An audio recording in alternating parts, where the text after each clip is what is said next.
Anne-Marc Cassu, bonjour. Bonjour. Vendredi soir, TF1 diffusera le 30e spectacle des Enfoirés. Vous êtes la directrice artistique bénévole de ce gros barnum. Quelle surprise nous réservez-vous?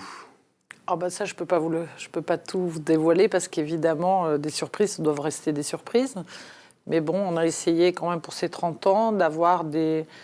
il y a des petites fuites qui sont parues dans la presse, comme la reformation des Inconnus. Oui, on a vu ça. Qui était pour nous... En fait, on a essayé d'avoir les Inconnus depuis très très longtemps. Donc on est ravis de les avoir à cette occasion-là. Ils ont 30 ans et nous aussi, donc c'est super. On a vu passer aussi Kylian Mbappé. Exactement, Didier Deschamps. Didier Deschamps. Voilà. Cette année, ce que je peux vous raconter, c'est qu'il y a un fil conducteur qu'on n'avait pas les autres années. C'est-à-dire qu'on a une surprise qu'on cherche tout au long du show, qui a disparu et qu'on cherche tout au long du show. Voilà. D'accord, ça sera une quête de quelque chose pendant le show? Pas une quête, mais on cherche quelque chose ou quelqu'un et vous le découvrez à la fin. Mais bon.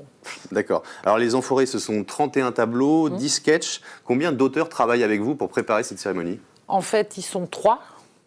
Il y a les auteurs de Conteloup, Laurent Vassilian et Philippe je suis incapable de dire son nom, Cap-Rivière, oui. J'ai du mal à dire son nom à chaque fois.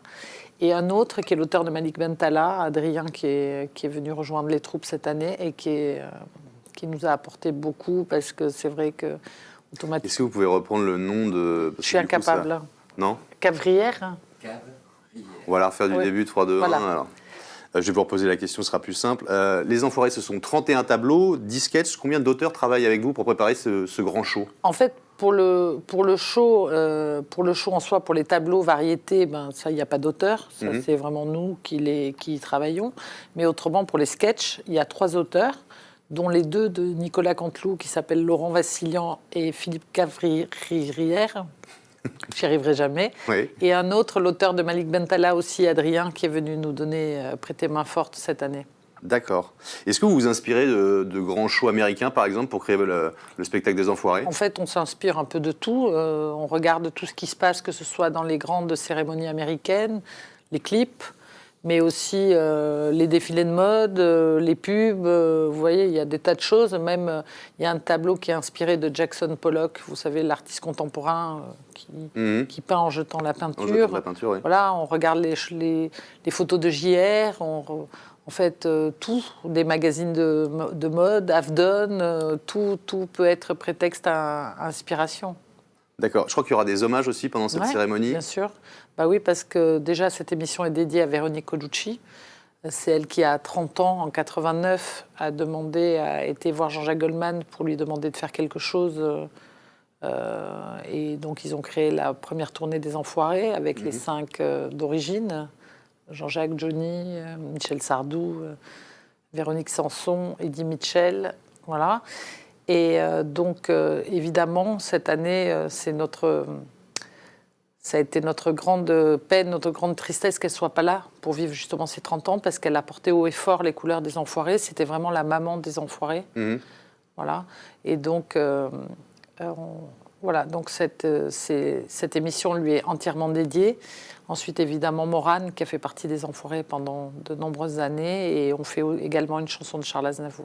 D'accord. Voilà. Sur scène, on retrouvera aussi de nouveaux artistes, de nouveaux Enfoirés. Ouais. Et puis des retours aussi. Et des retours. Est-ce que vous pouvez nous en dire plus? Comment vous choisissez, par exemple, vos nouveaux artistes? En fait, il faut qu'ils apportent quelque chose au spectacle. C'est vrai que... Et puis, il y a des gens après qui on court depuis des années, qui, pour des raisons d'emploi du temps, ne pouvaient pas venir, comme Isabelle Nanty. Donc, cette année, elle a pu venir, elle a pu se rendre disponible, parce qu'il faut savoir qu'on demande beaucoup aux artistes. Tous les gens croient que c'est une grande rigolade, parce que c'est vrai qu'ils s'amusent sur scène, mais c'est énormément de travail pour eux. Ils arrivent en amont du spectacle, ils répètent. Ils viennent répéter à Montrouge dans un studio son. Déjà, ils viennent répéter les chansons, essayer les costumes. Ensuite, nous, l'équipe, on arrive avant eux parce qu'on met en place tous les tableaux avec des doublures. Donc, ils sont souvent des bénévoles des Restos du Cœur qui mettent des petits panneaux du nom de Zazie, Patrick Bruel, etc. Et une troupe de danseurs qui nous aident justement à mettre en place les décors et tout ça. Ce qui fait que quand les artistes arrivent, ils savent où se placer, ils savent comment Autrement, on perdait trop de temps. Avant, on ne faisait pas ce système-là et des répétitions d'un tableau pouvaient prendre 4-5 heures et ce n'était pas correct pour les artistes de les faire. C'était pas, évidemment, il faut quand même les ménager un petit peu. Et donc à Montrouge, ils répètent les chansons, ils essayent leurs costumes. Et quand ils arrivent, nous, on est prêts, normalement. En général, on a vu tous les tableaux donc, avec ces doublures. Et donc, les artistes se mettent en place et on refait avec eux des répétitions. Mais on ne les a que 2 jours avant le premier spectacle, même un jour et demi. Là, ils sont arrivés à Bordeaux 2 jours avant le début du spectacle. Exactement. Ils arrivent, en fait, les répétitions commencent le mercredi à 14h et le jeudi à 20h, il y a le premier spectacle. Donc, et devant 10 000 personnes. Donc, mais le premier spectacle est vendu comme une répétition. D'accord. Pour essuyer un peu les plâtres, j'imagine. Voilà, parce que... Et en général, on se dit, mais on ne va pas y arriver. Et puis, le miracle se passe et on y arrive.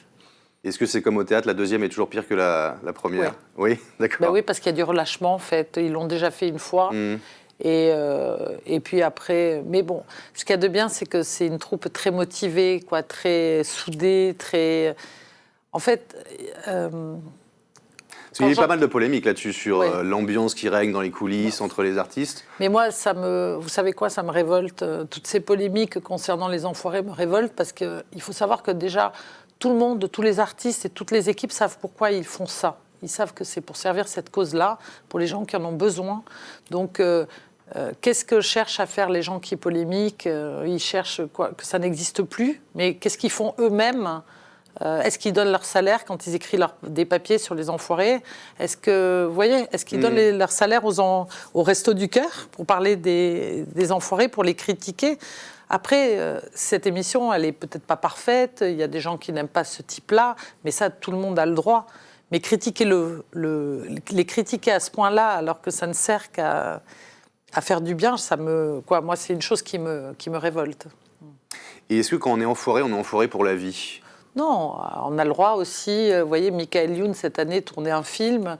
Il a tout fait pour essayer de revenir, Mais manque de peau, il y a eu des impératifs sur son tournage qui est au bout du monde. Il n'a pas pu revenir. Mais voilà, mais on sait que sa volonté, dans son cœur, il est enfoiré. Et est-ce que vous, Anne Marcassus, vous pouvez dire à cet artiste, cette année, on va peut-être pas faire appel à lui ou non? Oui, c'est arrivé, oui. C'est arrivé, oui. D'accord. C'est arrivé. Après, vous savez, il n'y a pas non plus un nombre de places illimité, parce que les artistes, il faut qu'ils chantent, il faut qu'ils aient des choses à faire. On peut pas venir ils peuvent pas venir juste comme des figurants. Donc, s'ils sont trop nombreux, il n'y a pas assez de place pour tout le monde non plus. Donc voilà, et puis ça tourne, vous voyez... Il y a une nouvelle génération qui arrive, il y a des nouveaux artistes qui arrivent, voilà. Il y en a d'autres qui laissent leur place. Ils seront 42 cette année, c'est ça? Oui. D'accord. Et on dit souvent que vous enlevez un tiers du spectacle pour la version télé. Est-ce que c'est vrai, ça? C'est faux. C'est faux. En fait, ce qui se passe, c'est que la version... les changements de décor demandent beaucoup de temps. Donc, pendant ces changements de décor, vous savez, tous les artistes chantent leurs chansons en général pour le grand plaisir du public. Ils sont comme des fous. Jean-Louis Aubert chante du téléphone ou une de ses chansons. Patrick Bruel chante un de ses tubes. Soprano chante tout ça. Et donc, pour faire patienter le public. Pour faire patienter le public, mais qui est comme c'est des cadeaux pour le public. Et d'ailleurs, le public le vit comme des cadeaux. Donc déjà, ça nous enlève 1 heure de temps, de trucs. Et puis c'est vrai qu'on fait de la dentelle, donc on resserre. Et puis il y a des exclus du coup dans le DVD, il y a des bonus dans le DVD qu'on ne voit pas à la télé. Ça incite les gens à acheter le DVD. Donc, d'accord. Un petit mot des audiences. Et puis il y a des tableaux aussi qui s'avèrent moins forts. Et nous, on essaie d'être le plus fort possible. Donc, bien sûr. Un petit mot des audiences. Pour la première fois l'année dernière, le show est passé sous la barre des 10 millions. C'était la première fois depuis 2010. Est-ce que votre objectif cette année, c'est de repasser cette barre, j'imagine? L'idéal, évidemment. Mais bon, vous savez, l'essentiel, c'est qu'il n'y ait pas un désamour du public et que les gens se précipitent pour acheter le DVD, le CD. L'audience, vous savez, aujourd'hui, avec toutes les chaînes, toutes les plateformes, il y a de plus en plus de concurrence. Donc, évidemment... Et puis il y a des jours, il y a des jours où il y a moins de gens devant la télé. Je crois que la part de marché, en plus, l'année dernière, était la même que celle d'avant. Donc il faut aussi regarder ça, le nombre de téléspectateurs qui sont devant leur télé. L'essentiel, c'est que ça plaise toujours. Et puis si un jour, ça baisse, on en prendra. Nous, le but, c'est que ça marche, donc on prendra on fera toutes les modifications et toutes les choses pour que. Et on rappelle, il n'y a pas de replay disponible pour favoriser la vente de DVD. On est d'accord que c'est ça la logique. Cette année aussi, parce qu'à un moment, il était question de... Cette année, on est sûr de ça Je ne suis pas sûre de ça. D'accord, vous n'êtes pas certaine de ça, d'accord. Est-ce que vous pouvez nous rappeler Mais c'est vrai qu'il n'y avait pas de replay jusqu'à présent. Ouais. D'accord. Est-ce que vous pouvez nous rappeler ce que permet de financer le spectacle des Enfoirés? Alors, c'est quand même ça l'essentiel. Bien sûr, c'est plus de 18 millions de repas, je crois. Donc, c'est 15%. Les Enfoirés, c'est 15% de... Je crois entre 10 et 15% du budget des Enfoirés. Voilà, c'est 10... Non, des Restos du Cœur. Des Restos du Cœur, pardon. C'est 15%, c'est 18 millions de repas, 15% du budget des restos. Un CD, un DVD vendu, c'est 17 repas, puisque c'est 1 euro le repas. Voilà. D'accord. Et puis, en plus de ça, je pense qu'aussi les Enfoirés déclenchent des dons spontanés, parce qu'il y a une sympathie pour cette troupe qui déclenche des dons spontanés. Aujourd'hui, même, on fait des appels de dons où on dit qu'ils peuvent faire des dons de 5 euros, des choses beaucoup plus... Il y a des appels de dons aussi. D'accord. Et il y aura une grande collecte, je crois, vendredi 8 mars. Exactement. C'est le week-end des Restos du Cœur. Voilà. D'accord. Alors, vous n'êtes pas que directrice artistique du spectacle des Enfoirés. Vous êtes avant tout une productrice de télévision, spécialiste des shows musicaux. C'est vous notamment qui avez produit La Chanson Secrète en décembre dernier sur TF1, animée par Nikos Aliagas. Ça avait été un bon succès. Est-ce que cette émission va revenir sur TF1 ? Voilà, que je produis avec mon partenaire Mathieu Vergne, qui est mon associé. Voilà. Oui, elle va revenir. Elle va revenir. Oui, elle a eu un gros succès, mais c'est vrai qu'elle demande beaucoup de temps de préparation, cette émission. Est-ce que vous pouvez rappeler un peu le concept pour les téléspectateurs ? L'idée, c'est de faire des surprises en chansons à des artistes. Alors, cette année, pour la première, on a fait essentiellement avec des artistes de variété. Et on a piégé Nikos, puisque Nikos s'y attendait pas et on lui a fait une surprise. Il a fini en larmes, d'ailleurs. Il a fini en larmes, et nous aussi, parce que... En fait, c'est une émission qui est à la fois très émouvante, qui peut être drôle, émouvante. Les surprises peuvent être drôles ou émouvantes. Donc, et Nikos, il a fini en larmes. Et c'est vrai que ça nous a... On s'est dit, mais mince, on n'est pas allé trop loin et tout. Mais non, il était touché de voir qu'on mettait à l'honneur son papa, finalement, parce que c'était ça. Et puis sa chanson préférée. Donc, on en refait, mais on va le faire avec... On va rajouter... Il va y avoir pas mal de comédiens, d'humoristes aussi. D'accord, vous allez un peu ouvrir le spectre des invités. Oui, parce que comme il y a quand même 11 surprises... À un moment, est-ce qu'on peut avoir quelques noms déjà que vous envisagez d'inviter ? Je crois qu'il y a... Oui, il y a Zazie qui va participer. Qui participera à la prochaine. Il y a Malik Bentala et puis d'autres surprises et des grosses surprises aussi. D'accord. On dit que ce format s'exporte bien. Ouais. C'est une création française d'abord. Oui, c'est notre création, donc c'est vraiment une pure création d'MLS TV. Et c'est vrai ça a été acheté en Allemagne, Italie, Espagne, je crois par Endemol. Et maintenant, il est distribué par Vivendi pour le reste du monde. En fait, il y a eu beaucoup d'intérêt pour ce programme. D'abord par le teaser, bizarrement, avant les audiences. D'accord. Ça a intéressé les distributeurs, et ensuite, ça fait plus de 5 millions. Je crois que ça fait 5,1 millions en consolidé, je crois. 35% ménagères, et même il y avait une deuxième partie de soirée qui a fait 30 ménagères et je crois près de 2,6 millions. Donc vraiment, ça a été un vrai succès. Et on retrouve dans cette émission le fauteuil, comme dans The Voice. Est-ce que le fauteuil est devenu, pour ces émissions musicales, l'outil dramaturgique par excellence ? D'ailleurs, vous allez avoir une surprise, parce que le fauteuil va avoir une vraie identité pour la prochaine, et il y aura le fauteuil de La Chanson Secrète qu'on est en train de créer. D'accord, ce ne sera pas une chaise comme une autre, comme on a pu voir dans le premier numéro. D'accord. Mais non. Et pourquoi ce truc du fauteuil ? Qu'est-ce qui se passe avec qu'est-ce que vous voulez, franchement, qu'est-ce que vous voulez faire ? On ne va pas planter quelqu'un debout qui attend sa surprise. On ne va pas le mettre sur un canapé affalé. Il faut qu'il soit seul. On ne va pas l'asseoir sur un tabouret, le pauvre malheureux. Mais je crois qu'au départ, vous envisagiez de mettre l'artiste dos à la scène et face au public, non ? Non. Non, c'était pas ça ? Non. On envisageait de mettre l'artiste au milieu du public et d'éteindre le public pour le laisser seul au milieu du public. D'accord. Mais c'était moins visible, il y avait moins de dramaturgie, donc moins de... D'accord, vous avez finalement laissé tomber. Voilà. Vous produisez aussi pour TF1, toujours avec Nikos Aliagas, la chanson de l'année. Est-ce que ça va revenir également sur TF1? Bien sûr, toujours dans les arènes de Nîmes. Toujours à Nîmes? Ah ouais. D'accord. Bah, c'est tellement magique, ce lieu est tellement formidable que... Toujours animé par Nikos Aliagas. Exactement. D'accord. Et le bal du 14 juillet, c'est aussi... Alors le bal du 14 juillet revient, mais on essaie de trouver une nouvelle formule. L'année dernière, on avait voulu jouer la carte vraiment de la nostalgie, des bals d'antan, j'ai envie de dire. Et aujourd'hui, on est en train de réfléchir avec TF1 à une nouvelle formule. Et ça sera tourné où? Dans les arènes de Nîmes. Toujours dans les arènes de Nîmes, d'accord. Dans les arènes de Nîmes. Vous ne produisez pas que pour TF1, mais vous produisez aussi pour France 2 Garot-Garou. Oui, on a fait. Ouais.